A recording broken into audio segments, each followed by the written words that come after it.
This is a 41 NBC News special report. Georgia's American Journey, 250 years, celebrating Independence Day. Thank you for joining us. I'm Fiona King. And I'm Tyreek Wynn. 250 years, a nation built through struggle, sacrifice, conflict, progress, and promise. As America marks 250 years, Georgia's story stands at the center of that journey. This special looks at Georgia's place in that larger story, from ancient history to early settlements, from state government to military service, from civil rights to the next generation. We travel across that timeline through places here in Middle Georgia that still help tell America's story. We begin where Georgia's story reaches back thousands of years before Macon, before Georgia, and before the United States. People lived, built, and gathered at what is now the Ocmulgee Mounds Historical Park. It is one of the clearest reminders that America's story did not begin with the founding documents. It began with the people already here. Betrayal, poverty, trauma. Trauma is the biggest one, but renewal. Renewal in that we have not stopped fighting and healing, and that's truly where we are today. Cultural preservation advocate Tracy Rivas is helping the nation reflect as the U.S. celebrates its 250th anniversary. But for her and many indigenous people, this milestone brings a complex mix of reflection, pride, and pain. You lured us in, and then you stabbed us in the back. And so, but we didn't die, and we're still here. Rivas, who is part Muskogee Creek, shared her story with us, recalling how her ancestors once thrived at the Ocmulgee Mounds before being forced out to Oklahoma. Rivas explained that around the 1600s, Ocmulgee Mounds was a thriving capital city. Centuries before European settlers arrived, people in the area worked as farmers, fishermen, and hunters. They gathered for official meetings and trade. The area's importance is no accident. A lot of cities developed along that fall line. Even in Georgia, it's Columbus, Macon, Milledgeville, and Augusta all developed along this fall line, all the way up to D.C., which developed along the fall line in the coastal plain up in that area. That was the lead interpretive ranger at Ocmulgee Mounds National Historical Park, Robin Barker. He says this area has always been very sought after due to its location. Rivas noted when European settlers arrived in the 1700s, the Muskogee helped them survive. There was a period of coexistence and even prosperity as the two communities traded and shared land. But they also made us very prosperous because we had trade posts. We would help them with food, and they would trade with us, and we became wealthy. And we, weirdly enough, they stayed in there. We would allot them land. It was in kind. You can stay in this area. This is ours. And there was a relationship there. As more settlers arrived, tensions grew. Both sides tried to keep the peace, including signing treaties starting in 1733. But by the 1830s, the Muskogee people were forcibly relocated to Oklahoma. The entire state of Georgia, from a tribal aspect, was lost in 100 years. The people that once called Ocmulgee home were relocated to Oklahoma in the 1830s, and they didn't have too much of a say in what emerged after that here in central Georgia. But as they were relocated, their culture survived through many challenges and difficulties and is today thriving. Rivas says after the Muskogee were removed, the land became slave plantations. It wasn't until the 1930s that efforts began to protect the historic site, eventually becoming a national monument thanks to local advocacy. Macon was born along this river because of what it was, but for Middle Georgians coming in and protecting that, it would have been lost, and this whole story would have been completely changed. Today, Ocmulgee Mounds National Historical Park serves as both a memorial and a place of renewal. A great way to learn about these cultures and how they have survived is through the Ocmulgee Indigenous Celebration, which usually occurs here at the park in mid-September, and where we invite many Southeastern tribal members back to their homeland here to educate the public about their culture through songs, stories, dances, art, games. It's a great way to connect and learn about the culture that originated here in Central Georgia. Rivas sees reflections of the past in today's world and says the nation is facing a crucial moment for reconciliation. 250 years, and we know that we're repeating history right now, right? We know that. We see these same trends going. There's a time of reconciliation right now. This is a time that we have to put these stories together, to let them all live in this land, and for us to figure out how to truly coexist, to be patient with each other, to be tolerant, to learn how to coexist. Rivas, with the Ocmulgee National Park and Preserve Initiative, is working to bring the tribal voice back to Middle Georgia. Leaders from Macon-Bibb County and the Muskogee Creek Nation work to add nearly 100 street signs in downtown Macon that are in both English and the Creek language, as they also continue efforts to make Ocmulgee Mounds National Historic Park Georgia's first national park. Fort Hawkins sits not far from Ocmulgee Mounds on a hill overlooking Macon. Its story connects Middle Georgia to the early years of American expansion. The fort became part of the region's military, trade, and settlement history, a place tied to both opportunity and conflict as the young country pushed farther into the south. This is one of the undiscovered treasures of Macon because it is where the history began. This is where things started. This is what attracted people here, caused them to settle, to build up, and to actually create the city of Macon. Archaeologist and lab director at Fort Hawkins Foundation, Dr. James Gazaway, and the chair of the Fort Hawkins Foundation, Crystal Freeman, both say its origin tell a story of strategic purpose and frontier life. This is where it all began. This was an outpost on the edge of the United States boundaries. Once you crossed the river, you were into Creek territory. The 1.4 acres was turned into the fort. It enabled us to look over. In absence of the buildings, you could see pretty much everything around the entire place at the top of the blockhouse. In 1806, construction of the fort began by the U.S. Army, and for 3 years it served as a military hospital. And shortly after that, the War of 1812. 3,000 troops came in here from all over, and they worked from this area. That influx of troops would dramatically change what we now call Macon. The city grew out of the necessity because people that were stationed here, 1.4 acres is not a lot of space, so they had to have somewhere to live. They had to create their own little town, so the area was named Newtown, and then Macon grew out of Newtown. Dr. Gazaway says in those early years, the landscape around Fort Hawkins looked very different. The site sat atop a hill surrounded by forests and grasslands. The settlers cleared around 100 acres of woodland to build the fort. According to Freeman, Fort Hawkins was more than just a military outpost.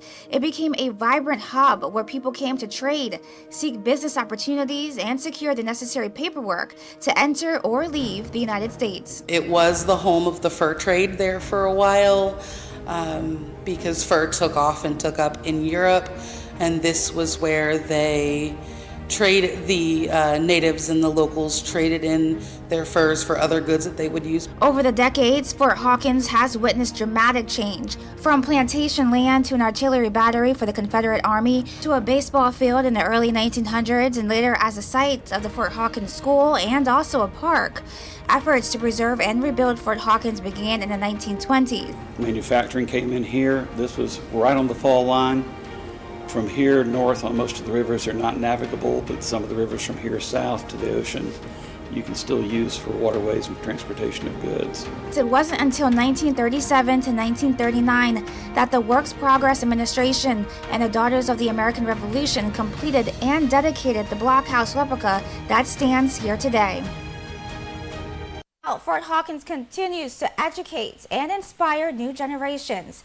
The site hosts a junior docent program training young people aged 10 to 18 as junior historians and archaeologists.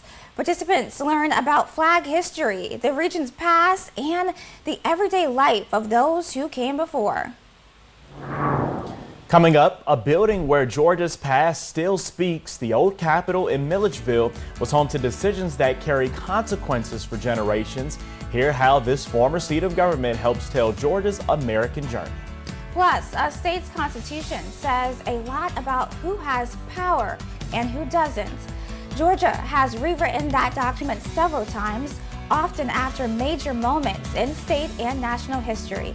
Coming up, what those changes reveal about Georgia's American journey. Stay with us. Georgia's American Journey, 250 years, celebrating Independence Day.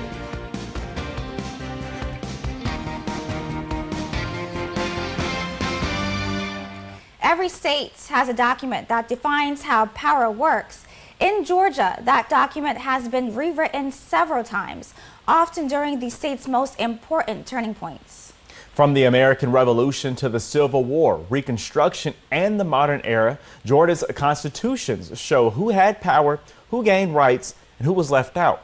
As Georgia's American journey continues, we look at how the state's governing documents tell a larger story of change. First Constitution was 1776, American Revolution, and we have a tendency to rewrite with other major events in Georgia political history. 1861, new Constitution, since Georgia was in the Confederacy. Two more during Reconstruction, and then another one after Reconstruction is over in 1877. Georgia's first constitution in 1777 came during the birth of the nation when the state was building its own government. 1777, of course, we're establishing a brand new country and a brand new state within that country because, before that we had been under Great Britain's rule. So that establishes landowners as having the right to vote. That would have been all white men. And they were very, very interested in being anti-king. So we didn't even have a governor to start with. We just had a state legislature. But the state's governing documents would change dramatically during and after the Civil War. 1868 would have been where African-American men would have had the right to vote. That's where we get the 33 that are elected to the state legislature. And then in 1877 is when Reconstruction is beginning to fail. And so that is the reestablishment of white Democrats in charge. And back then, the Democrats were the conservative party. Republicans were the more progressive party. Some constitutions also help reinforce political power in certain parts of the state. The constitutions overall, certainly through 1945, the 1945 Constitution tended to reinforce the power of rural Georgia and specifically of white voters in rural Georgia. The most recent rewrite came in 1983, bringing modernization and removing language tied to discrimination. The current Constitution that we have, 1983, opened up state government to a great degree. Also did, in fact, that 1983 Constitution did away with some of the language that was that was designed to violate the civil rights of black Georgians, as that language was largely removed. And historians say another rewrite could happen again one day. I suspect that I'll see another constitution in my lifetime, just because we're going to run into a period of time where 1983 is so far in the past that in order to move things forward, we don't even have some things addressed that need to be in there. You can only amend it so much before it just kind of becomes one of those things you need to move on from. It's been 43 years since Georgia last rewrote the state's constitutions, but the longest span without a revision is 68 years, spanning from 1877 to 1945. And historians say that the 40s is when more rights were starting to be extended to women. Now, while Georgia's current constitution has been in place for more than 40 years, historians say that the debate over how government should work is something that never truly ends. We'll be right back. Before Atlanta, Georgia's seat of government was in Middlesville. And in Middlesville, one of the buildings stands at the center of some of the most defining and difficult decisions in our state's history. From Georgia's vote to leave the Union to policies that help shape the lives of many people, the old Capitol is more than just an historic landmark. It's a place where the course of Georgia and the nation changed forever. Inside these walls in Milledgeville, history was not just written, it was decided. The old Capitol served as Georgia's seat of government for more than 60 years, during a time when the state faced some of its most defining moments. This building saw quite a bit of American and Georgia history. Perhaps the most important event in Georgia and American history that took place here was in January of 1861, when Georgia made the decision to leave the Union on the third vote. That impacted not only the American history, but it also really impacted Georgia's pathway to the future. That decision did not come easily. Debate filled the chamber, and the consequences would be felt across generations. When Georgia seceded from the Union, it took 3 votes because there were a lot of Georgians all across the state, particularly in the rural southern part of the state, who were really unsure if, number one, if the South could win that war, number two, if it was a war worth fighting, and 3, on the other side of it, win, lose, or draw, how would Georgia fare? It took lots of young men away from their homes. Mothers lost sons and husbands and brothers, and it also took millions of dollars, and not only human capital, but also financial resources out of the state. But the impact of decisions made here stretched far beyond the Civil War. One of the other big events that this building saw was the Trail of Tears. In Georgia, of course, most of the Cherokee that were removed from Georgia marched all the way on foot to Oklahoma Territory, and that was done at the behest of legislators who worked right here in this room. The old Capitol was the center of power, but just blocks away, that power took on a more personal form. The Capitol was actually the formal seat of government, whereas the mansion was where the governing became a lot more personal. While the governor did have an office at the State House, he did have another here at the mansion, so leadership did not necessarily stop when he left Capitol Square. Decisions made in the Capitol did follow him home, whether it was here into private meetings, correspondence, family life, political entertaining, and even the daily rhythms of the executive household. At the old governor's mansion, leadership was not just policy, it was lived. Kind of what makes the mansion especially revealing is that it actually shows us how power was lived in actual form.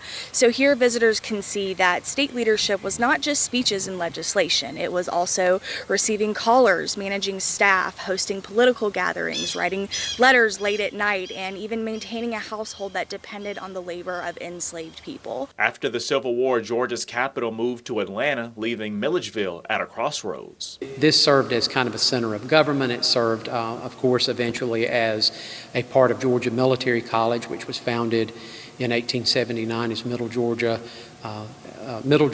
Agricultural College. And there were so many people in Milledgeville who were very fearful of what would become not only of this property, but of their city. The question was simple, but the answer was uncertain. The big question was, can Milledgeville survive without being the capital of Georgia? And it did. Today, the old Capitol stands not just as a reminder of the past, but as a lesson for the future. What lessons can we take from Milledgeville and the old state capitol in context of our 250th anniversary? Number one, I think that the Declaration still holds.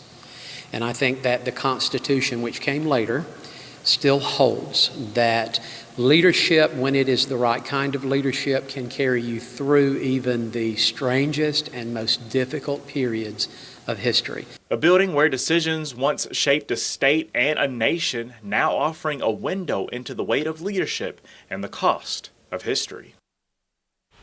Places like the old Capitol remind us that history is not just about what happened, but the choices that shaped it. In Milledgeville, those choices still echo, offering lessons on leadership, sacrifice, and the lasting impact of decisions made within those walls. For another look at these stories and our full Georgia's American Journey series, be sure to check out 41NBC.com. You can also find these videos on all of the 41NBC streaming apps, including Roku, Apple, and Fire TV. Just search 41NBC. This is a 41NBC News Special Report. Georgia's American Journey, 250 years, celebrating Independence Day. Welcome back to Georgia's American Journey, 250 years. Now, in our first half hour, we looked at some of the places where Georgia's story began and where decisions helped shape the direction of the state. Now we turn to stories of service, civil rights, and the future. 250 years ago, America was fighting for freedom. Today, Robins Air Force Base, the airmen, civilian workers, and defense industry in Houston County stand ready to defend the country against all enemies. And the Museum of Aviation preserves the story of Robins and airmen who have fought for our freedom all over the world. Robins Air Force Base, which grew from land that used to be a dairy farm in Houston County, continues to play a key role in making sure America stands ready to protect our values and our way of life. We were preparing for war, even though the public didn't realize it. The year was 1941. World War II was underway. Few realized just how quickly everything was about to change. A telegraph arrived from Congressman Carl Vinson. The message: ground would soon be broken to build an air base, one that would become Robins Air Force Base. Known as Southeast Air Depot, and later it became Wellston Air Depot because bases were named for the little communities outside the gate.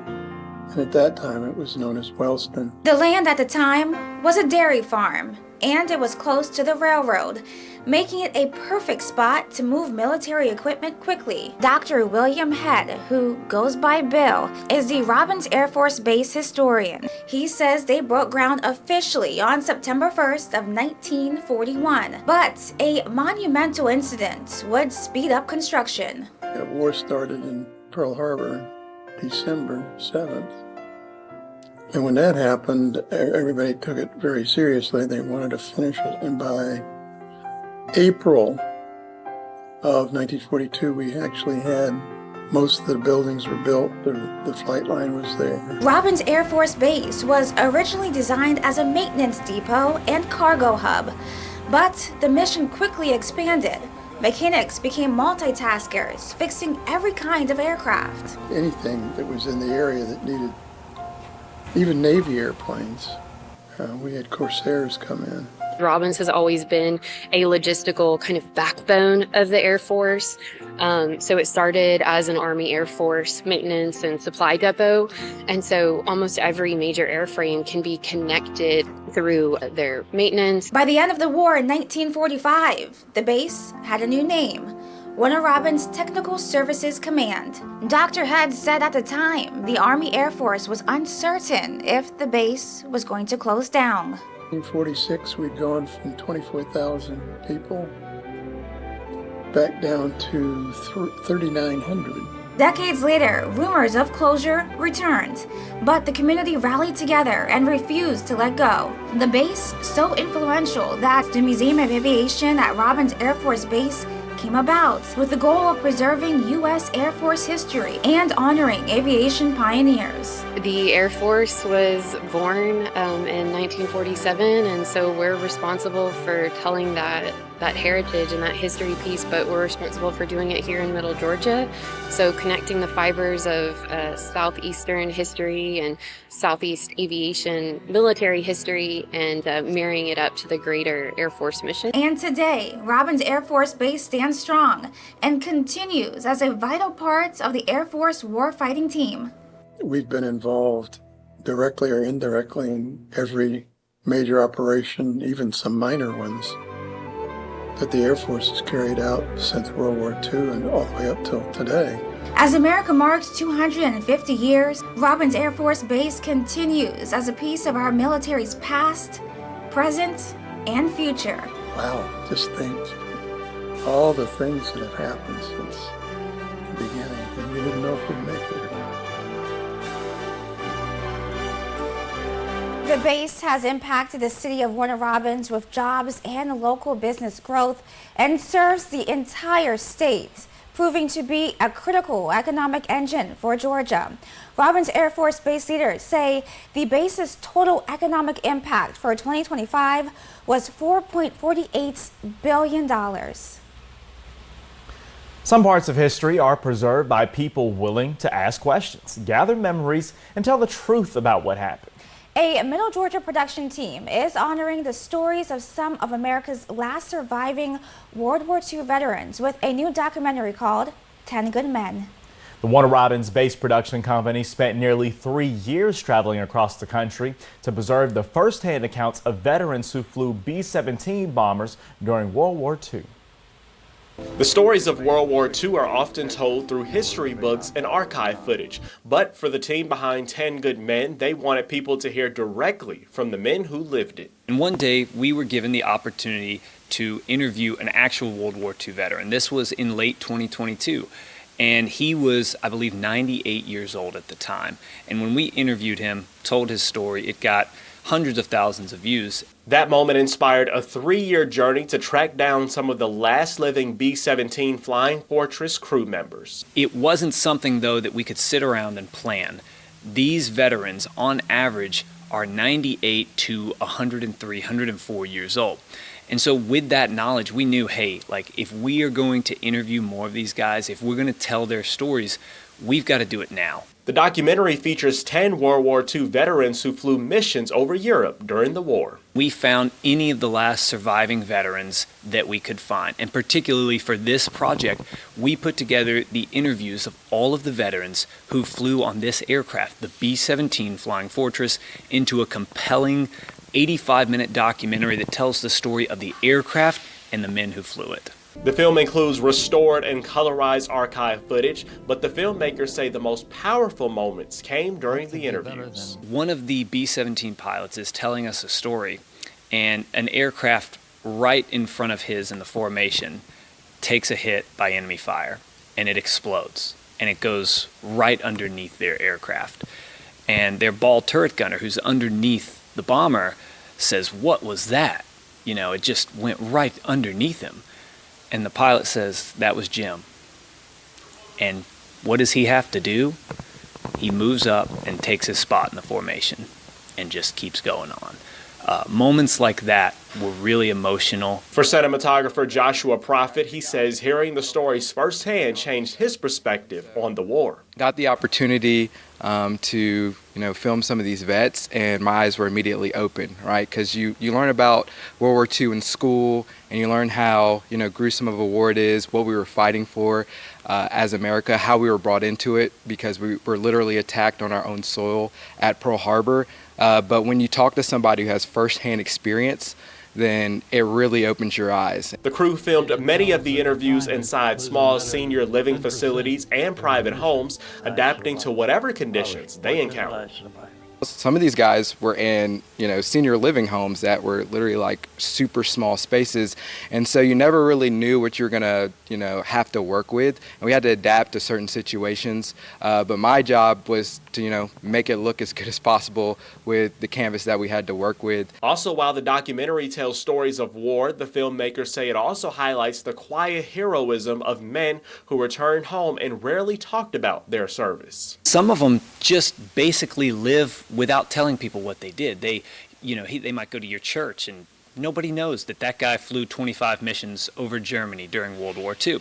Jones says that the documentary is about more than just preserving history. He hopes that the film gives audiences a deeper understanding of the sacrifices these veterans made, many of which went unrecognized for decades. Make something that people could consume, could watch, could experience together, that taught them about the men who sacrificed everything so that we could be free today, but present it in a compelling and a moving way that is truthful, that is accurate, and that does these men and their story justice.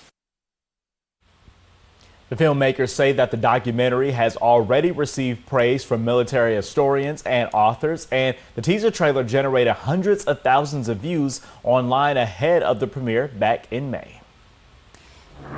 Georgia's American journey does not end with the past. As the country marks 250 years, leaders across Middle Georgia are looking ahead to the next generation, the next opportunities, and the next chapter of the state's story.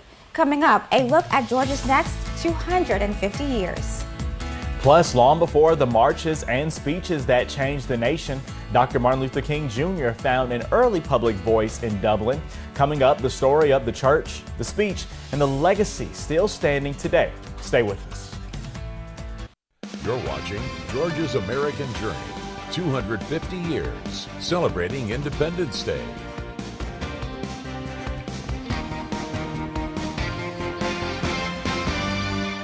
One building in Middle Georgia stands out as a symbol of our past, present, and future, and one speech delivered there would go down in history. Just 2 years after the abolition of slavery, a small wooden frame church in Dublin stood tall, facing racism, violence, and adversity with unwavering strength. 91 years after the country was founded, a beacon of hope emerged for those who had endured unimaginable hardship.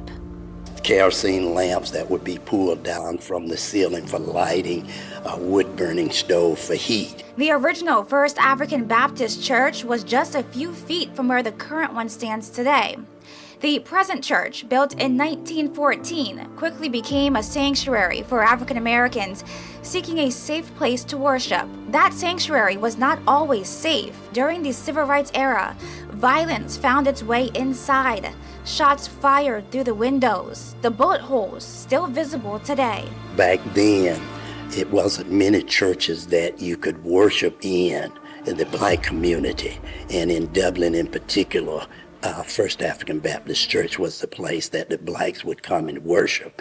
And over time, we've seen many more churches emerge and get established. Dublin is where the dream began. In 1944, at just 15 years old, Martin Luther King Jr. traveled with his teacher, Miss Sarah Grace Bradley, from Atlanta to Dublin to participate in an essay contest at the First African Baptist Church.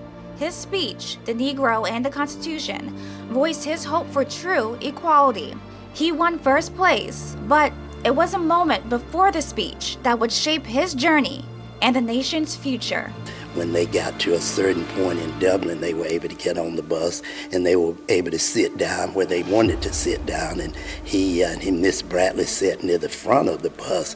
But after they picked up more passengers and white passengers, then the bus driver would ask Miss Bradley and the young Martin Luther King if they would get up and move to the back of the bus so the whites could have those seats up there. King reluctantly moved after being convinced by Miss Bradley. And he didn't want to move, but Miss Bradley convinced him that that was just the way the times were then, and it would be safer for them to just honor the bus driver's request and move to the back of the bus. In 1868, the 14th Amendment granted Black Americans equal protection under the law. 2 years later, the 15th Amendment gave Black men the right to vote, but a lot of white men were unhappy with that, especially in the South. Jim Crow laws soon followed, segregating every aspect of life, while discrimination was seen even outside of the South.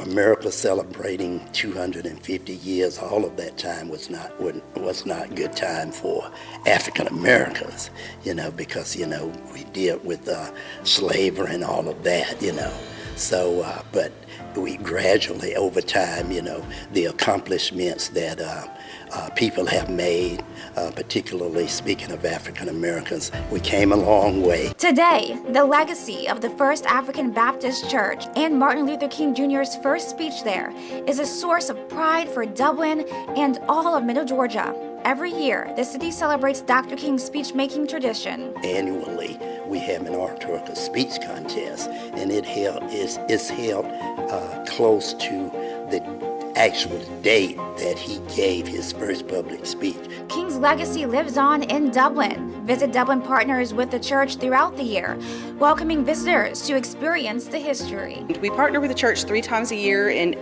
February, April, and August to allow people to come in, participate in the Readers Theater, listen to the story not just of MLK giving his first speech here in Dublin when he was 15, but also other civil rights stories from across the nation and others from here in Dublin. So it's just a time to learn some history, to be immersed in the culture, and to really just meet people even here in the church that worked with MLK later on in life.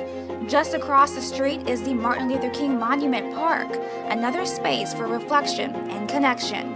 It's an audio box there that retells the speech that King gave when he was 15 years old here in Dublin, and a couple other stories on the audio box. So it's really a place where you can just sit and immerse yourself in the history that happened right in this location. For Deacon Jerry Davis, working at the church is a privilege and an honor. Not just be a place where you would make history, but you could be a part of history. Today, First African Baptist Church and Visit Dublin continue working to preserve the story of Dr. King's first public speech and the civil rights history connected to Dublin. That legacy is part of Georgia's past, but it also points to what comes next, the responsibility of carrying the state's story into the next 250 years. That's where we'll pick up after the break. Stay with us.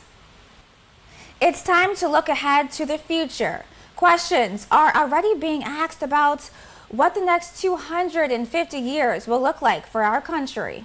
In Georgia, leaders, educators, and community voices say that the answer will depend on how the state embraces opportunity, innovation, and inclusion, while building on lessons of its past. For 250 years, Georgia has helped shape America's story. From agriculture and education to music, industry, and civil rights, the state's history is woven into the nation's journey. But as America marks a milestone anniversary, many are already looking ahead to what comes next. If I look back over the last 250 years, I definitely think it's going to be greater and more inclusive than the last 250 years, because we have to remember that of these past 250 years, African Americans basically, especially here in the state of Georgia and in Macon in particular, have only had full freedom, if you will, for the last 60 plus years. Former Macon Mayor C. Jack Ellis says understanding the future begins with recognizing how far the state has come. Ellis made history as Macon's first black mayor, a milestone he says reflects both progress and the work still ahead. I think we've got to lean into diversity, we've got to lean into equity, and we've got to lean into inclusion. We can't run away from it because for so many years we were in fact excluded. Across Middle Georgia, many of the people we talked to shared a common message. The next chapter of Georgia's story will be written by future generations and the opportunities created for them today. What we do here at the Otis Redding Center for the Arts, in my father's legacy, we're not looking for the next Otis Redding. We're not looking for the next James Brown or the next Alma Brothers. We want those kids to come in here and gain self-empowerment. That focus on investing in young people is echoed in education. At Fort Valley State University, leaders say preparing students for tomorrow's challenges will help shape Georgia's future for decades to come. What our future looks like, to my right is the FVSU flame, and that flame is the eternal flame. Our future is bright because we have been a light at Fort Valley State University for as long as the Fort Valley High and Industrial School was initiated. So where do we go from here? We continue to build our academic programs. We continue to be a leader in this community, in the state, and the world. History also offers lessons for the road ahead. In Milledgeville, Vice President of Online Academics at Georgia Military College and District 6 City Councilman Jeffrey Wells says strong leadership and resilience have carried communities through some of their toughest moments. What lessons can we take from Milledgeville and the old state capitol in context of our 250th anniversary? Number one, I think that the Declaration still holds. And I think that the Constitution, which came later, still holds, that leadership, when it is the right kind of leadership, can carry you through even the strangest and most difficult periods of history. This city, this building, survived a lot of things. And it is still here a testament, it's here as a testament to us today that no matter what the cause or no matter what the conflict, we can survive if we want to. As Georgia's population grows and industries evolve, the challenges facing future generations may look different than those of the past. But many believe the same values that helped shape the state's first 250 years, opportunity and community, will help define the next 250 as well. I am an example of the American dream. I'm the fourth generation of my lineage here in Macon, and my great-grandparents were enslaved in this town, and I can't forget that. And I can't forget that the building that I served in for 8 years right behind me in City Hall, that building was constructed by the hand of enslaved people. But yet, fast forward so many years later, that their grandson, my great-grandparents, their grandson would be elected the first, and I'm sad to say, the only African-American mayor of this city. So obviously we made strides, but it's not enough that I was elected mayor. It's what about the masses? As Georgia's American journey continues, the decisions made today may ultimately determine what the state's next 250 years look like. Georgia's future is expected to be shaped by continued growth in industries like aerospace, logistics, healthcare, advanced manufacturing, and technology. State leaders also point to education and workforce development as key factors in preparing the next generation to meet the challenges and opportunities ahead. We leave you today with this analysis. Georgia's American journey is layered. It begins before statehood and before the nation itself. It moves through places of governments, conflict, service, memory, and change. And it continues now in the choices made by this generation and the ones that follow. As America marks 250 years, Georgia's story reminds us that history is not only something we inherit, it's something that we carry forward. For the team here that's been working on this project all year long, we thank you for joining us for Georgia's American Journey, 250 years.